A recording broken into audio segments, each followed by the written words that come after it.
Hi guys, आज हम बात करने जा रहे हैं रेडियंट कैश मैनेजमेंट सर्विसेज के आईपीओ के बारे में। आज हम आईपीओ से रिलेटेड डिटेल्ड इन्फॉर्मेशन आज आपके साथ हम शेयर करने जा रहे हैं। तब तक आप वीडियो में लास्ट तक अगर बने रहेंगे तो बहुत ही वैल्यूएबल इन्फॉर्मेशन आज आप तक पहुंचा पाएंगे। हम बात करते हैं आईपीओ के कुछ इंपॉर्टेंट क्वेश्चन से शुरू करते हैं। जैसे जो रेडियंट कैश मैनेजमेंट का आईपीओ वो है क्या एक्चुअल में, क्लियर। आज हम इस चीज को लेकर समझेंगे इस क्वेश्चन के माध्यम से। इसके बाद हम ये समझेंगे कि रेडियंट कैश मैनेजमेंट का जो आईपीओ है वो कब खुलेगा, और रेडियंट कैश मैनेजमेंट आईपीओ का लॉट साइज क्या है, इस आईपीओ के लिए अप्लाई कैसे करें, और रेडियंट कैश मैनेजमेंट का आईपीओ जो लिस्टिंग डेट है वो कब है। इन सारे क्वेश्चन को लेकर आप बात करने वाले हैं। तब तक आप बने रहिए वीडियो में हमारे साथ में। और आपने अभी तक अगर इस चैनल को सब्सक्राइब नहीं किया है, बिगनर है, न्यू है, अगर हमारे चैनल पे विजिट कर रहे हैं फर्स्ट टाइम, तो आप हमारे चैनल को सब्सक्राइब करें। अगर वीडियो अच्छा लगे तो जरूर उसको लाइक करें, क्लियर। इसके बाद हम बात करते हैं आईपीओ के बारे में। तो ये 23 दिसंबर को खुल रहा है आईपीओ, क्लियर। किस डेट को?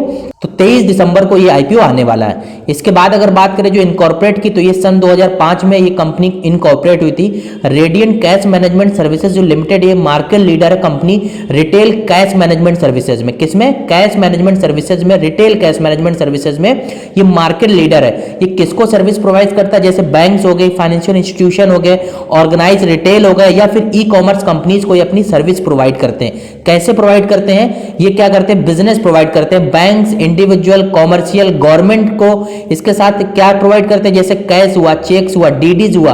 तो पिकअप एंड डिलीवरी का काम है इनका। किसका? चेक, कैश, डीडी को ये लोग कैश प्रोसेसिंग का काम करते हैं।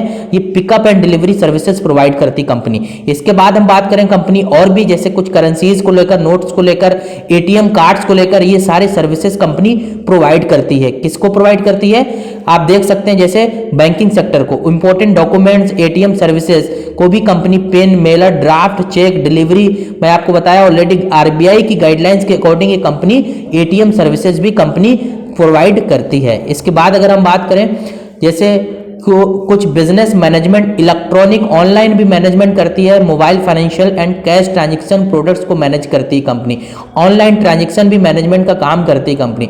अब आपके मन में एक क्वेश्चन आ सकता है कि अगर कंपनी के दो, एक पॉजिटिव एक नेगेटिव पॉइंट्स है। पॉजिटिव पॉइंट्स की अगर बात करें, अगर कंपनी कल को इलेक्ट्रॉनिक्स मतलब ऑनलाइन ट्रांजैक्शन पे फोकस करती है तो ये कंपनी के लिए बहुत ही पॉजिटिव चीज है। बट अगर ज्यादा ऑफलाइन पे फोकस करेगी, कैश पे फोकस करेगी, क्योंकि आज की डेट में जब से डिजिटलाइजेशन का दौर आया तब से छोटी छोटी शॉप में भी आप देखेंगे कि आप ऑनलाइन पेमेंट करते होंगे, राइट। तो आजकल जो क्रेज आ चुका है, यूपीआई का क्रेज आ चुका है, गूगल पे, फोन पे का क्रेज आ चुका है। तो हम लोग जो ट्रांजेक्शन है वो बहुत कम कैश मैनेज करते हैं, मतलब हम लोग पर्सनल लाइफ में भी कैश लेकर बहुत कम चलते हैं। तो ये कंपनी के लिए अगर कैश कल को शॉर्टेज होता है, कैश की कमी आती है, यूजेज ऑफ कैश के अगर शॉर्टेज आती है तो कंपनी के लिए एक नेगेटिव पॉइंट होगा। बट अगर कंपनी ट्रांजेक्शन ऑनलाइन अगर मैनेज करेगी तो कंपनी के लिए एक स्ट्रेंथ पॉइंट है। इसके बाद अगर बात करें हम इस आरसीएम कंपनी की, तो ये लार्जेस्ट प्लेयर है। इसकी लोकेशन वाइज अगर हम बात करें 31 मार्च 2022 के अकॉर्डिंग, तो अगर वो बहुत सारे टच पॉइंट्स हैं। व्हीकल्स की बात करें तो 698 प्लस। ये आपने गाड़ी देखी होगी एटीएम के सामने खड़ी हुई। कई बार जब आप कैश निकालने जाते हैं तो एटीएम के पास ये गाड़ी खड़ी हुई मिलती है, तो ये लोग कैश लाते हैं। तो इसी का कैश मैनेजमेंट का काम जो कंपनी करती है, उसके पास व्हीकल्स हैं वो 698 प्लस इसके व्हीकल्स हैं। एम्प्लॉय की बात करें तो 9311 प्लस इसके एम्प्लॉय है। और ये डेली कैश जो मैनेज करती है वो 379 करोड़ प्लस ही कैश मैनेज करती है।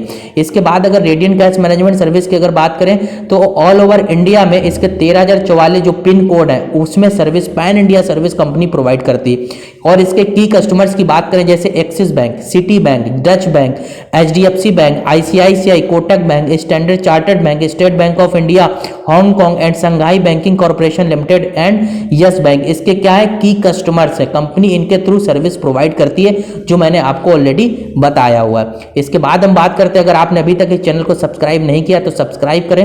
रेडियंट कैश मैनेजमेंट के सर्विसेज की अगर बात करें तो आईपीओ डिटेल्स की अगर हम बात करें तो ये लिस्टिंग हो रहा है बीएसई और एनएसई दोनों में। इशू जो टाइप है वो बुक बिल्ड इशू टाइप है। आईपीओ की अगर बात करें तो 23 दिसंबर को ये आईपीओ खुल रहा है और 27 दिसंबर को आईपीओ क्लोज हो जाएगा, क्लियर। इसके बाद अगर प्राइस की बात करें तो 94 रुपए से 99 रुपए का इसका जो प्राइस बैंड है। और लॉट साइज की बात करें तो 150 शेयर का इसका एक लॉट है, मतलब एक लॉट में इसके 150 शेयर आएंगे। इशू साइज की बात करें तो ये 3,91,85,000 1606 शेयर्स का इसका फेस वैल्यू 1 रुपए के साथ साथ 387 करोड़ का या 88 करोड़ के आसपास का इसका क्या है इशू साइज है। इसके बाद अगर हम बात कर लेते हैं कंपनी के जो इंडिविजुअल्स रिटेलर के लिए जो कितने लॉट बाय कर सकता है, तो मिनिमम 1 लॉट बाय कर सकता है 150 शेयर का, मतलब 14,850 रुपए का इन्वेस्टमेंट लगेगा। और मैक्सिमम वो 13 लॉट खरीद सकता है एक रिटेल इन्वेस्टर हम और आप, वो है 1950 शेयर खरीद सकते हैं आप, 1,93,050 का इन्वेस्टमेंट लगेगा। क्लियर। तो ये रिटेल इन्वेस्टर्स के लिए कंडीशंस है 1 लॉट और 13 लॉट की। इसके बाद अगर बात करें टेंटेटिव डेट की, टाइम टेबल इंपॉर्टेंट हम बात कर लेते हैं। जैसे ओपनिंग डेट 23 दिसंबर को हो रही है, क्लोजिंग डेट 27 दिसंबर को हो जाएगा, अलॉटमेंट स्टार्ट होगा इसका 30 दिसंबर को। जो शेयर्स की अलॉटमेंट स्टार्ट होगी वो कब होगी 30 दिसंबर की होगी। और इसके बाद में रिफंड्स जाएंगे वो 2 जैन को जाएंगे, और शेयर्स जो क्रेडिट होंगे डीमेट में वो 3 जैन को जाएंगे। इसके बाद लिस्टिंग जो होगी वो 4 जनवरी 2023 को इसकी लिस्टिंग डेट है। क्लियर। तो 23 तारीख को ये आईपीओ ओपन हो रहा है और 4 दिसंबर न्यू ईयर में ये लिस्ट होगा स्टॉक एक्सचेंज पे। क्लियर। इसके बाद और भी इंपॉर्टेंट चीज हम देख लेते हैं। जैसे प्रमोटर्स की होल्डिंग की बात करें तो अभी की डेट में 66.39% प्रमोटर्स होल्डिंग है और पोस्ट इशू हो जाएंगी 53.21% की। कंपनी फाइनेंशियल्स की अगर बात करें तो फिगर जो हमने लिए वो करोड़्स में फिगर है। फाइनेंशियल्स भी हम देख लेते हैं। तो पीरियड एंडेड अगर बताएं 31 मार्च 2019, 20, 21, 22 और जून 2022 तक का हमने रिजल्ट लिए हुए हैं year on year and quarter. Total revenue की बात करें तो 223 करोड़ का 2019 में, 251 करोड़ का 2020 में, 224 करोड़ का 21 में, 286 करोड़ का 31 मार्च 2022 की, और 84 करोड़ का जून क्वार्टर में ऑलरेडी रेवेन्यू कंपनी जनरेट कर चुकी है। क्लियर। इसके बाद अगर बात करें प्रॉफिट आफ्टर टैक्स की, तो प्रॉफिट आफ्टर टैक्स जो कंपनी को हुआ है वो 25 करोड़ का 2019 में, 36 करोड़ का 2020 में, 21 में 32 करोड़ का, 2022 में 38 करोड़ का एंडेड क्वार्टर 2022 मार्च में, और अभी ऑलरेडी जून में क्वार्टर में जो कंपनी को प्रॉफिट हो चुका है 15 करोड़ का कंपनी का प्रॉफिट जनरेट कर चुकी है।